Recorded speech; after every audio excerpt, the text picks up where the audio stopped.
Ndryshim. Nuk ka procedurë për kalendarin. Çfarë procedurë për kalendarin? Ka vetëm një diskutim pro dhe një diskutim kundër.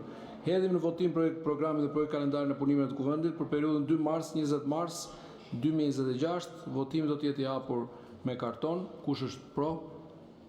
Ju lutem numëroni.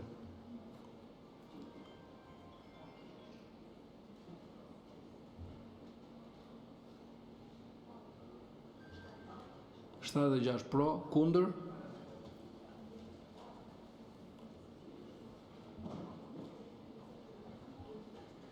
12 kundër, abstenim?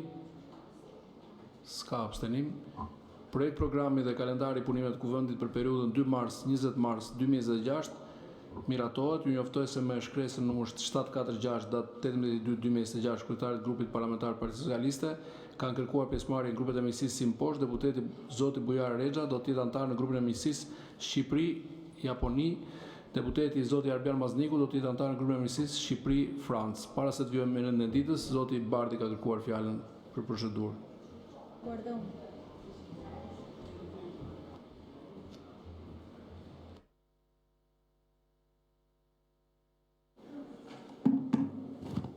Zoti kryetar, të flas për ndarje pushtetesh, njeriu që është kapur në përgjime të prokurorisë së posaçme, tek ndërhyn tek prokurori i Spakut dhe drejtori i përgjithshëm i policisë shtetit, për të liruar pronat e sekuestruara të babait Suel Çelës, ky është fundi i botës. Dhe këtë e ka bërë parafol siç ishte këtu, në këtë foltore. Është në përgjimet e prokurorisë së posaçme, si njeri që ndërhyn tek prokurori i Spakut dhe merr përsipër të ndërhyjë te drejtori i përgjithshëm i policisë shtetit për të liruar pronat e sekuestruara të babait të Suel Çelës, kapos së bandës Elbasanit. Është ai atje. Dhe ky që është sot drejtuesi i Spakut ka një detyrë, atë dosje që e mban të fshehur apo të fjetur, t'ja dhe emrin si doj, do duhet ta çojë përpara, sepse shqiptarët do duhet dinë se kush vjen në këtë foltore dhe bën teatr me ndarjen e pushteteve. Ndarje e pushtetesh do të thotë ti mos ndërhysh prokurorit apo prokurisë për lehtësuar grupet kriminale. Dhe këtë se ka bërë ky krah. E ka bërë kryetari i grupit tuaj parlamentar. E sa për mos kuptimin ton të vendimit gjykatës kushtetuese, të t'jap leksione të drejtës kushtetuese Taulan Balla, është 2 herë fundi i botës. Po, një zëri 8-0, gjykata kushtetuese i ka thyrë hundët kryetarit tuaj dhe juve gjithë dhe bashk që dilnit studio dhe thonit që ministri nuk pezullohet sepse ka status barabart me deputetin. Dhe gjykata kushtetuese thot, paraprakisht, gjykata vlerësoi një zëri se imuniteti i ministrit rregullohet nga neni 103 dhe 73 i kushtetutës. Në regjimin kushtetues të imunitetit të ministrit, ashtu sikurse të deputetit, nuk përfshihet garancia e parashikuar në nenin 242.2 e kodit procedurës penale, sipas cilës masa e pezullimit ushtrimit të detyrës nuk zbatohet ndaj personave të zgjedhur sipas ligjit elektoral. Pra për 2 muaj ju keni mbajtur peng kërkesën e prokurisë për arrestimin e Belinda Ballukut me argumentin antikushtetues se Spaku ka shkelur ligjin që ka pezulluar zëvendës kryeministrën tuaj. Prandaj përpara se të vini dhe të shisni, dhe nuk ka asnjë vendim që t'i ka dhënë drejt kryeministrit. Asnjë vendim. 4 gjyqtar thot nuk përfshihen në imunitet nëse doni më Ta përfundoj fjalin. Nëse doni më shumë garanci për ministrat, ndryshoni kushtetutën, ndërsa 4 tjerë ka thënë që po lejohet pezullimi i ministrave, por kërkohet autorizim nga kuvendi. Këta të 4 do duhet na justifikojnë ku e bazojnë këtë në kushtetutë dhe po presim zbardhjen e vendimit. Por në asnjë rast gjykata kushtetuese nuk ka thënë nuk lejohet pezullimi i ministrit kryeministrit apo zëvendës kryeministrit. Sa për autoritetet e tjera, ju a ka shpjeguar latinisht gabim Ulsiu, sepse antari i gjykatës kushtetuese, avokati i popullit dhe kryetari i kontrollit lartë shtetit, sipas kushtetutës në fuqi të Republikës Shqipërisë, lejohen të pezullohen nga detyra.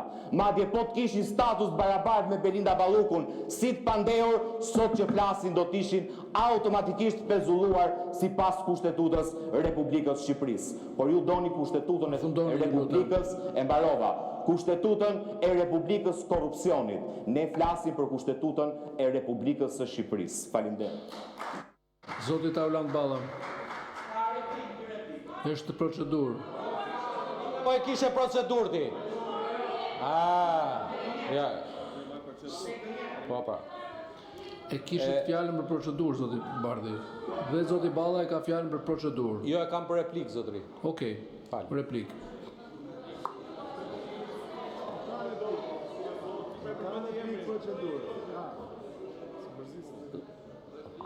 Zotria që foli prap e përsëris nuk e ka turp gënjeshtrën, shpifje, se për të njëjtët njerëz nuk ka rezistuar dot që të akuzoj Flamur Nokën, për të njëjtët njerëz. Nuk ka rezistuar dot, e ke akuzuar sekretarin e përgjithshëm të partisë tënde që personat thirrin antarët e Partisë Demokratike të Elbasanit, të firmosin. Mbaje mend shtoje zotrote për babin e Zenit? E mban mend ti bërtet sepse ke vend shkarkim.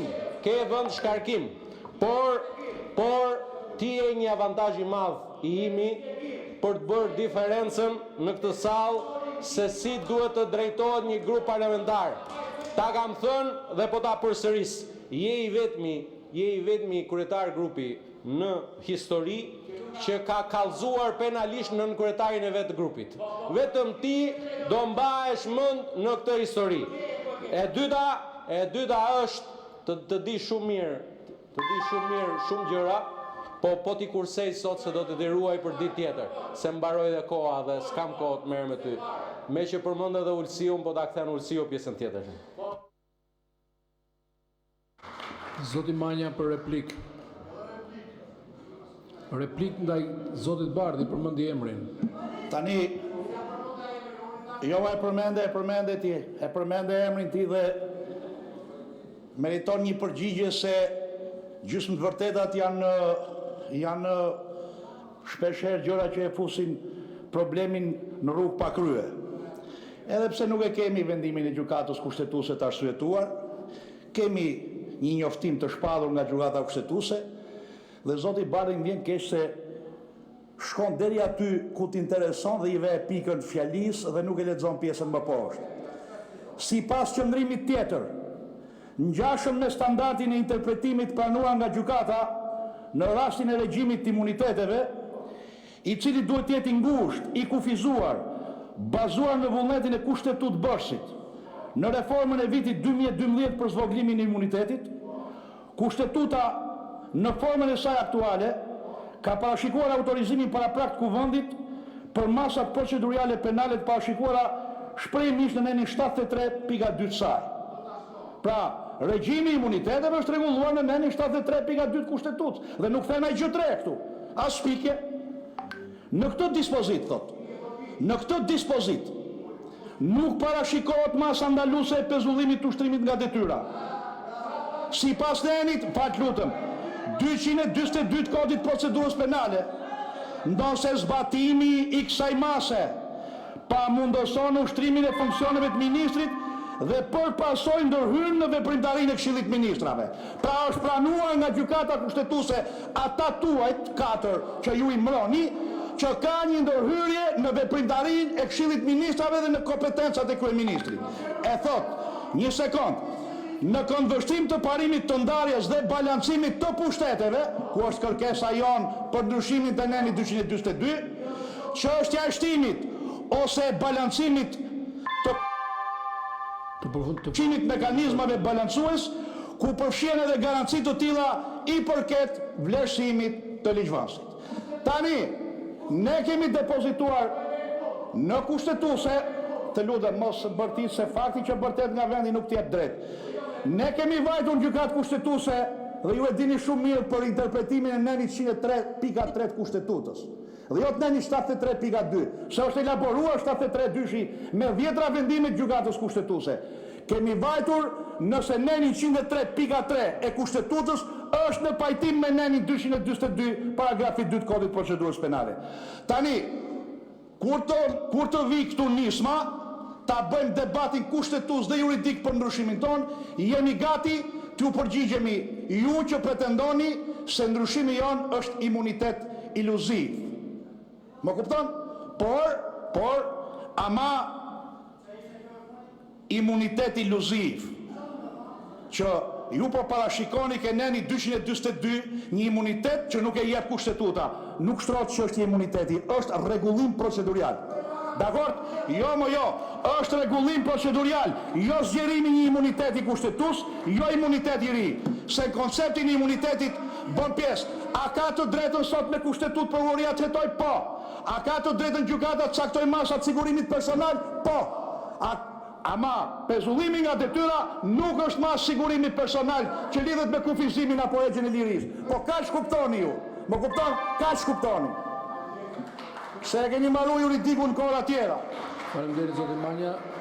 Zoti Bardhi, ju tërheq vëmendjen për ndryrje disa herë në fjalën e tjerëve. Jo, nuk është puna e pranon se pranon se vendos ti. Vendos rregulloria në 64. Kam disa deputet që kanë kërkuar fjalën procedurë. I pari është zoti Erion Braça. Para se t'i jap fjalën, ju bëj një kujtesë. Fjala për procedurë nuk është diskutim politik, është fjalë për rendin e ditës, votimin, heqje, shtim rendin e ditës e tjera. Pra, ju lutem mos u mërzitni nëse do të shikoni që do të qëndroj strikt. Përndryshe nuk fillojmë dot. Janë mbi 10 deputet që kanë kërkuar fjalën procedurë. Nuk dua ta paragjykoj, nëse janë procedurë le të flasin të 10, nëse kanë fjalime politike të presin radhën gjatë diskutimit projekt ligjeve dhe ta mbajnë qëndrimin e tyre politik. Zoti Braça.